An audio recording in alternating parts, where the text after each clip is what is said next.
Pemirsa, Forum Korban PT Solid Gold Berjangka melakukan penyampaian aspirasi di kantor Gubernur Bali dan DPRD Bali. Penyampaian aspirasi ini dilakukan karena korban merasa tertipu oleh PT Solid Gold Berjangka. Kebalik tulisan.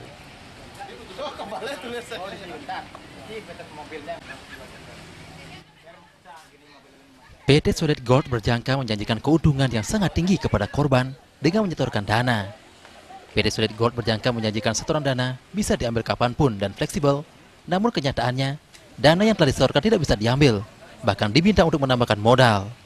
Para korban sudah berusaha untuk mengadakan audensi, namun pihak PT Solid Gold Berjangka tidak hadir. PT Solid Gold Berjangka memberikan berbagai iming-iming kepada korban. Nasabah yang berinvestasi di bidang emas akan diberikan bunga 3% hingga 15% dari uang minimal penyetoran 100 juta. Rata-rata uang nasabah yang menjadi korban kisaran 100 juta hingga 2 miliar, dan saat ini jumlah keseluruhan sudah mencapai 20 miliar. Kapanpun dan fleksibel, ternyata tidak. Terus kami terus tanya, ternyata tidak bisa ditarik, dibilang stuck. Setelah dibilang stuck, kita disuruh top up. Top up itu berarti penambahan modal.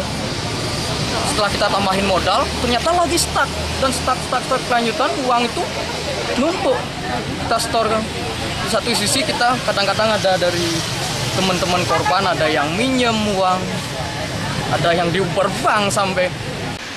Nah, karena saya tidak diberikan penjelasan, kemudian tidak diberikan petunjuk apa-apa, kertas apapun, pasal apapun, tidak ada.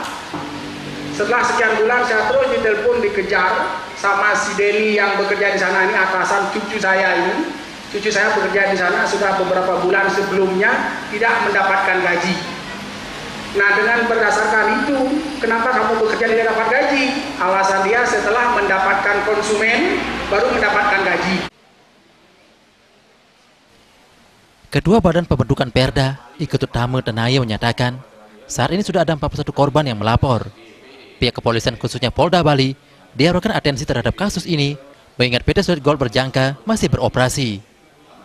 Pihaknya dari DPRD Bali akan menindaklanjuti kasus ini, dan Senin depan akan mengundang PT Solid Gold Berjangka. Nah, ini kejadian dan kami dari DPRD Bali akan menindaklanjuti pengaduan ini. Mudah-mudahan hari Senin kita akan panggil perusahaan ini, PT SGB ini, termasuk pihak-pihak yang terkait. Nah, minta keterangan, ya, karena dokumen yang dipegang oleh masing-masing nasabah ini sama sekali nggak ada. Apa polis, apa itu, dia nggak terima apa. Karyawan-karyawan yang direkrut oleh PT Solid Gold Berjangka ini juga anak-anak yang baru lulus SMA dan diminta untuk mencari nasabah sebanyak-banyaknya, namun tidak digaji.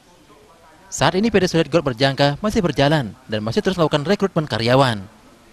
Masyarakat diharapkan untuk waspada dengan PT Solid Gold Berjangka dan tidak mudah terpengaruh oleh iming-iming. Agung Ria dan Indrawan, Bali TV.